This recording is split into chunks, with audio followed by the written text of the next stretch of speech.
Hello student, मेरा नाम है डॉक्टर रश्मि अग्रवाल और आज हम इंजीनियरिंग मैथमेटिक्स का एक इम्पॉर्टेंट टॉपिक आपके सामने लेके आने वाले हैं जिसका नाम है मैट्रिक्स। अगर आप बीटेक फर्स्ट ईयर के स्टूडेंट हैं या कोई भी कॉम्पिटिटिव एग्जाम्स की प्रिपरेशन कर रहे हैं like CSIR, IIT jam, UPSC, तो आपके लिए बहुत ही हेल्पफुल रहेगा ये टॉपिक। और इसके अंदर हम step by step easy going इस टॉपिक को हम समझेंगे। एंड किसी भी कंसेप्ट को हम properly theory based and example based दोनों तरीके से करेंगे। क्योंकि क्या होता है कि थ्योरी को हम इजीली समझ पाते हैं, लेकिन जब हमें क्वेश्चंस अप्लाई करने होते हैं तो क्वेश्चंस हम उन पर अप्लाई कर ही नहीं पाते हैं। और ये सबसे ज्यादा इम्पोर्टेंट होता है जब हम किसी भी कॉम्पिटिटिव एग्जाम्स में बैठे हुए होते हैं तो कंसेप्ट हमें पता होता है, लेकिन हमें उस कंसेप्ट को कैसे अप्लाई करना है, उस क्वेश्चन पे कैसे अप्लाई करना है, वो हमें नहीं पता है। तो इसीलिए हम थ्योरी के साथ साथ हर थ्योरी के साथ क्वेश्चंस को कवर करेंगे। प्रैक्टिस क्वेश्चंस मैं आप लोगों को दूंगी एंड आप मुझे वहां कमेंट में बता सकते हो। ठीक है, एंड स्टार्ट करते हैं बिना टाइम वेस्ट किए हुए। चलो, सबसे पहले पता होना चाहिए मैट्रिक्स क्या होती है।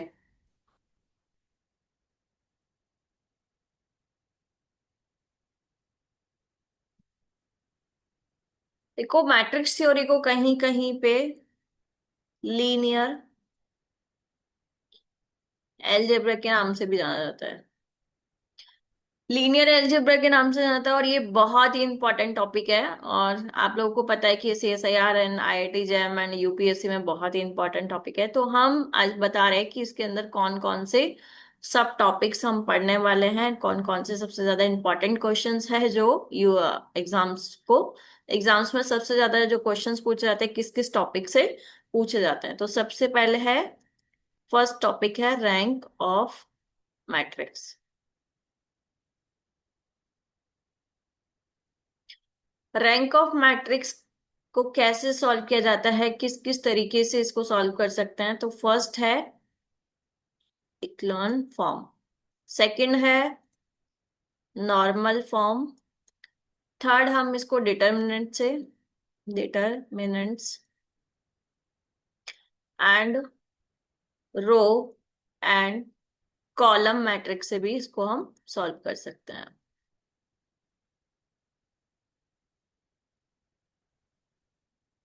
ठीक है, तो रैंक ऑफ मैट्रिक्स को हम किस किस तरीके से सॉल्व करेंगे, इक्लॉन फॉर्म से, नॉर्मल फॉर्म से, डिटरमिनेंट से एंड सिंपली अगर किसी को ये तीनों फॉर्म नहीं पता है तो हम रो एंड मैट्रिक्स से भी इसको सॉल्व कर सकते हैं। सेकंड टॉपिक देखो, सेकंड टॉपिक ये हो गया first.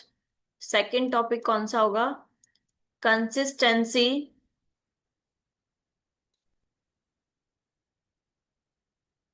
Consistency of system system of linear algebraic equation linear algebraic equation of three variable three variable and more variable।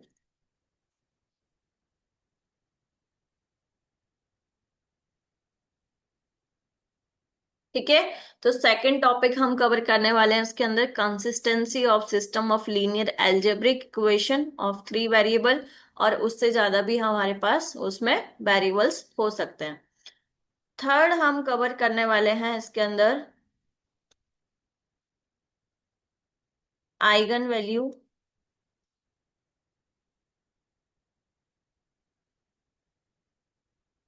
And eigen vector of A matrix. ठीक है, तो थर्ड हम cover करने वाले हैं इसमें eigen value and eigen vector of matrix. Fourth, केले Hamilton केले Hamilton theorem of its application, in inverse of matrix। तो ये सारे टॉपिक्स हम कवर करने वाले हैं इसके अंदर, और सारे ही टॉपिक से कॉम्पिटिटिव एग्जाम्स में या इंजीनियरिंग मैथमेटिक्स में या किसी भी कॉलेज स्टूडेंट्स के लिए अगर हम बात करें, तो यहाँ से सबसे ज्यादा जो क्वेश्चंस बनने वाले हैं वो है हमारे पास रैंक ऑफ मैट्रिक्स से, आइगन वैल्यू ऑफ आइगन, और ये consistency of linear algebraic equation से, और केले हैमिल्टनियन थ्योरम तो बहुत ही इंपॉर्टेंट है। तो ये सारे टॉपिक हम वन बाय वन कवर करेंगे। ठीक है। अब देखो, सबसे पहले अगर हम बात करें तो रैंक ऑफ मैट्रिक्स पढ़ने के लिए हमें पता होना चाहिए मैट्रिक्स क्या होता है। तो मैट्रिक्स क्या होता है? Arrangement, of real number, of row and column. ठीक है। तो मैट्रिक्स क्या होता है? सिंपली अगर हम बेसिकली बात करें तो arrangement of real number of row and column. Matrix को हमेशा कैपिटल लेटर से डिनोट किया जाता है। मैट्रिक्स को आप डिनोट कर सकते हो इस तरीके के ब्रैकेट से या क्लोज ब्रैकेट से भी। एलिमेंट मान लो हमने ले लिया A11, A12, A13, A21, A22, A23, A31, A32, A33। तो नंबर ऑफ रोज, ये होते हैं नंबर ऑफ रोज हमारे, एंड ये होते हैं number of columns. Number of रोज को मैंने डिनोट किया है M से, नंबर ऑफ कॉलम को मैंने डिनोट किया है N से। तो अगर इस मैट्रिक्स के अंदर हम बात करें तो इस मैट्रिक्स के अंदर नंबर ऑफ रोज कितनी है हमारे पास? 3 है, और नंबर ऑफ कॉलम्स भी कितने हैं? 3। तो ये number of rose and number of columns अगर किसी भी मैट्रिक्स के सेम है तो उस मैट्रिक्स को हम बोलते हैं स्क्वायर मैट्रिक्स। राइट। ठीक है। लेकिन अगर किसी भी मैट्रिक्स की अगर हम बात करें, किसी भी मैट्रिक्स के अंदर नंबर ऑफ रोज हमारे पास 2 है और नंबर ऑफ कॉलम हमारे पास 3 है, तो वो किस टाइप की मैट्रिक्स होती है देख लेते हैं एक बार। अरे, मान लो एक मैट्रिक्स है A is equals to number of columns, number of rows हमारे पास 2, 3, 4, 5, 6, 7। तो यहाँ पे हमें पता है कि नंबर ऑफ रोज हमारे पास कितनी है? 2, और नंबर ऑफ कॉलम्स हमारे पास कितने हैं? 3। इस तरीके की मैट्रिक्स को हम बोलते हैं रेक्टेंगुलर, मैट्रिक्स। राइट। अगर किसी भी मैट्रिक्स के अंदर एक ही रो है, मान लो नंबर ऑफ रो हमारे पास है A11, A12 एंड A1n, और नंबर ऑफ कॉलम्स हमारे पास कितने हैं? n। तो इस तरीके की मैट्रिक्स को हम क्या बोलते हैं? रो मैट्रिक्स, और जिसका ऑर्डर कितना होगा? 1 क्रॉस n।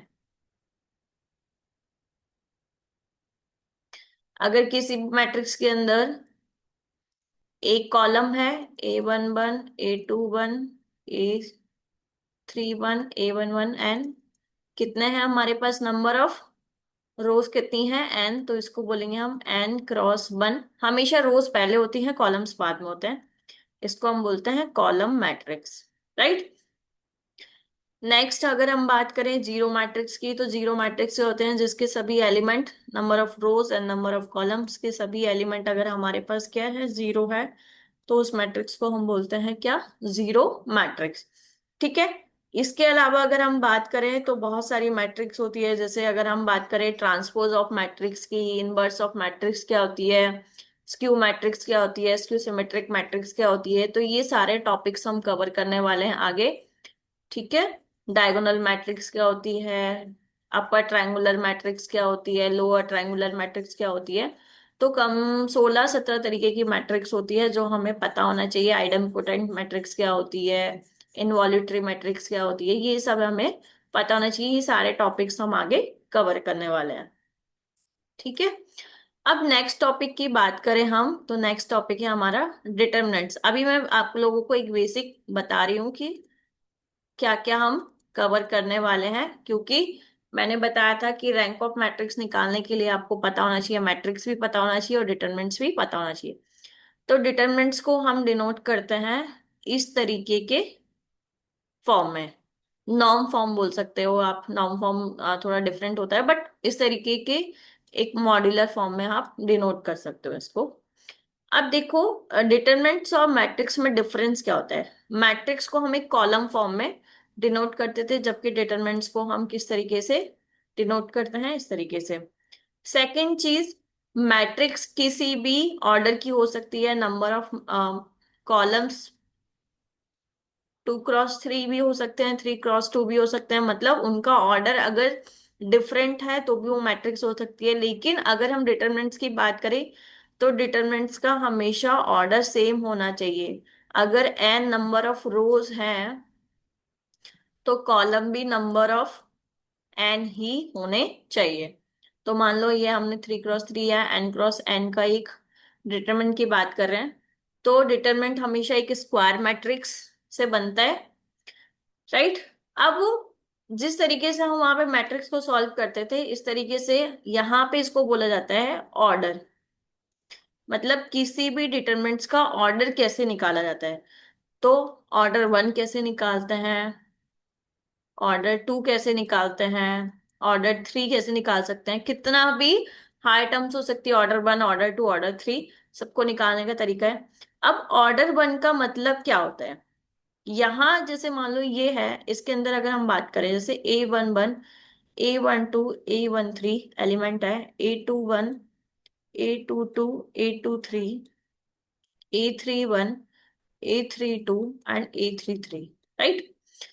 तो ये सब क्या है, ये सब एक पोजीशन है कि ये कौन सी पोजीशन पे, फर्स्ट पोजीशन पे, ये सेकंड पे, ये थर्ड पे, राइट। तो देखो, फर्स्ट एलिमेंट की अगर हम बात करें, जैसे मान लो A11 हमने ले लिया, तो A11 का मतलब ये फर्स्ट पोजीशन पे सबसे पहले। और इसके सफिक्स को हम देखेंगे, तो इसके सफिक्स में क्या है, 1+1। सफिक्स को ऐड करने पर अगर इवन नंबर आता है तो वहां प्लस साइन यूज किया जाएगा। अगर सफिक्स को ऐड करने पर ऑड नंबर आता है तो वहां हम माइनस सिंबल यूज करेंगे। अब देखो, ऑर्डर 1 की बात कर रहे थे, तो ऑर्डर 1 का मतलब क्या होता है कि जिस भी डिटर्मिनेंट के अंदर अगर एक ही एलिमेंट है तो वो होता है ऑर्डर 1। देख लेते हैं एक बार ऑर्डर 1 कैसे निकाला जाता है।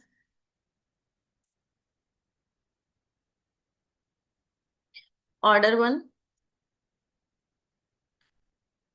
डिटरमिनेंट A11, अगर किसी भी डिटरमिनेंट के अंदर एक ही एलिमेंट है तो वो उसका ऑर्डर 1 कहलाता है। ऑर्डर 2, ऑर्डर 2 क्या होता है, अगर उस डिटरमिनेंट के अंदर A11, A12, A21, A22 इस तरीके से एलिमेंट है तो उसको बोलते हैं हम ऑर्डर 2। और इसको सॉल्व कैसे किया जाता है, सॉल्व किया जाता है पहले इसको इससे मल्टीप्लाई करते हैं, फिर इसको इससे मल्टीप्लाई करते हैं। तो फर्स्ट अगर हम देखें, A11 को हम A22 से मल्टीप्लाई करेंगे। सिंबल कौन सा होगा, नेगेटिव, क्योंकि इसका सफिक्स क्या है, ऑड नंबर। तो क्या हो गया, A12 एंड A21, राइट। अब यार चाहे तो आप कोई भी नंबर ले सकते हो, मानो नंबर ले लिया 2, -1, 4 एंड 3। अब हमसे पूछा जा रहा है कि इसका ऑर्डर आपको निकालना है इस टू डिटरमिनेंट का, तो कैसे निकालेंगे, 2x3 करेंगे। 2x3 ऑलरेडी माइनस है, -1 एंड 4, तो सॉल्व कर लो। 2 3 जा 6 एंड माइनस माइनस हो जाएगा प्लस, एंड इसका डिटरमिनेंट आएगा 10। ये हो गया, हम ऑर्डर 2 की बात कर रहे हैं, तो ऑर्डर 2 कैसे सॉल्व किया जाता है, इस तरीके से। अगर हमसे पूछा जाए कि किसी भी डिटरमिनेंट्स का ऑर्डर 3 कैसे निकालते हैं, तो ऑर्डर 3 देख लीजिए, ऑर्डर 3 कैसे निकलता है।